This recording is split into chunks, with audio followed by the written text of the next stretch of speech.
Welcome back, Cougar fans. It's part 2 of our interview here with Preston Rex. Yes, sir. Still glad to have you Yes, here. sir. Still glad you're here. What if you just like Thanks, bro. What if you Thanks just for got up having and me. walked out? That'd be nuts. Anyway. Oh, good interview. No, and we were talking about this earlier. Ethan and I, we've had some great conversations off camera, like some deep, like really, like this is my boy, like confiding in him. Like we've had some great conversations, so I'm glad that we're finally on camera. You know? Oh yeah, absolutely. Like we can show the world like our friendship. Oh, dude. That's what I'm getting at here. That's what I'm talking about, You dude. picking up when I'm putting down? Heck You feel me? yeah. Oh, make me blush, man. All right, so we kind of ended off, talking about your mission. Yep. So you leave on your missions. Where did you end up going? Cool. So I was assigned to the Chile Osorno mission. Viva la Chile. Love it there. I only ended up staying for 7 months until I was reassigned to Texas, because of COVID matters and all that. Yeah, happens. And so it was kind of like, it was good. It was a little hard for sure because I was in quarantine with like this Chileno that like I cannot understand at all.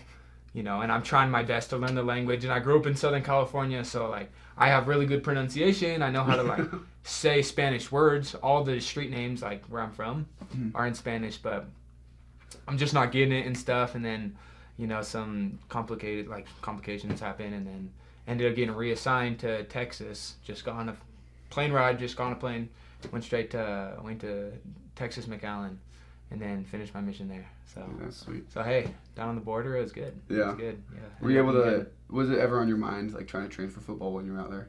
Oh, dude, yeah. Like, there was companions where I'd have to like kind of have the talk with them. Like, look, man, like I kind of got this scholarship when I get back, so we're gonna wake up a little earlier. Like I hope that's a sacrifice that you can make for me. Like, I really appreciate it, but I just remember like throwing out my cones and stuff. Doing my back pedals and then like flipping my hips and trying to do sprints and then being super tired. I gained weight. Like I was in Chile before I left. I was probably like 220 almost. Whoa. Dude, I was kind of fat. Like I was That's actually kind of insane. fat. I'm about 190 now. Yeah. And stuff. So luckily I lost it all in Texas. Like it was hot. I was on the bikes and so. Yeah. So I got some good cardio there. But yeah, towards the end, like the last year, especially the last 6 months, you're like, okay, real life is coming back. So I definitely made it a priority to try and train to my best of my abilities. What I could do. But yeah. So you got back. You got put into summer workouts. Yeah. And so how was that with your mission body? Oh my gosh. Okay. I love Justin and New. Shout out to them. I miss them a lot. But I come home from my mission.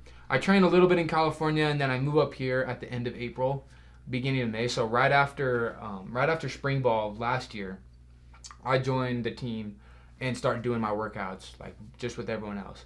And so the other summer bridge guys, the other guys that came early, the other like true freshmen, they were all doing their own thing. They were in their own lifts, their own, doing their prowlers and stuff. Yeah. And I was with Justin as the only skilled player.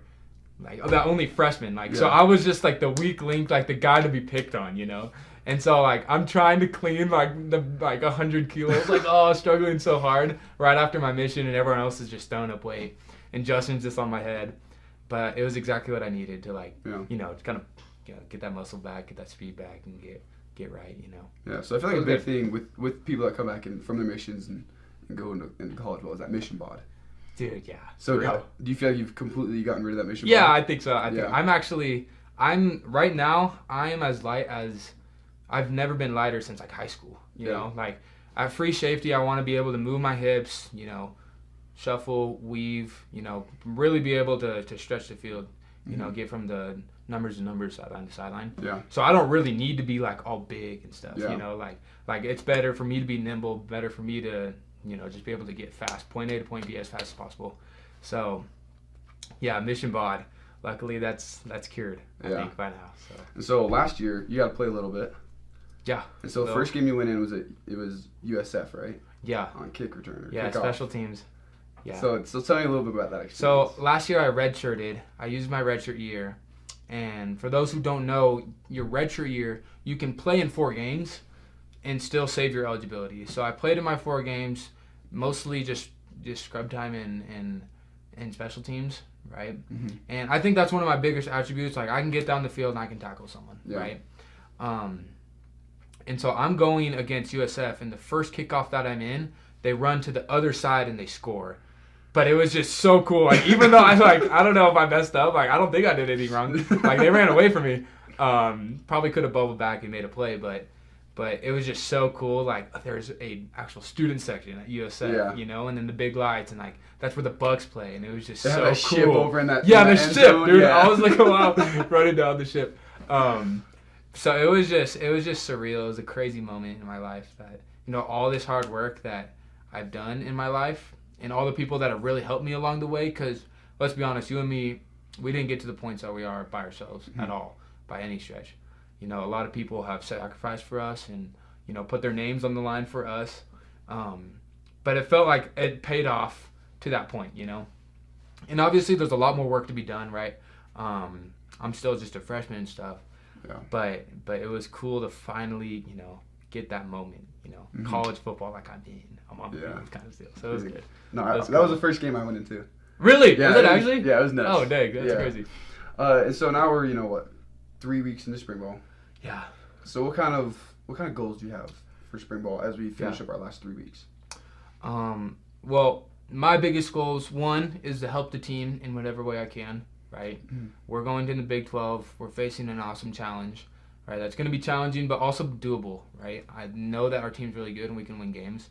So whatever role I can play to help us win games to be successful in the Big 12, that's the role I want to play, right? Yeah. And my second goal, my personal goal, is just to get better every single day, right? I'm a big believer in, you know, that 1%, that the marginal increments every single day. You know, just trying to get a little better.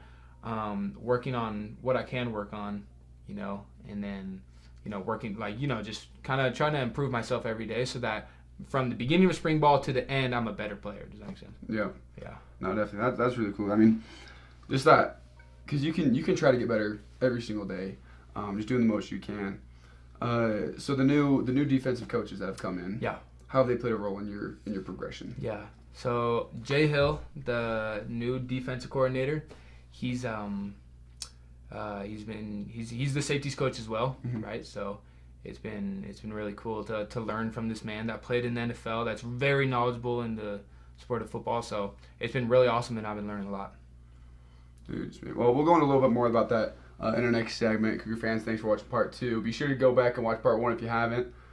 Get to know a little bit more about Preston's life. And as we go into part 3, we're gonna keep diving into this topic. Yeah. Because there's a lot more where it comes from. But thanks for watching part 2. Be sure to go back and watch part 1 if you haven't, and stick around for part 3.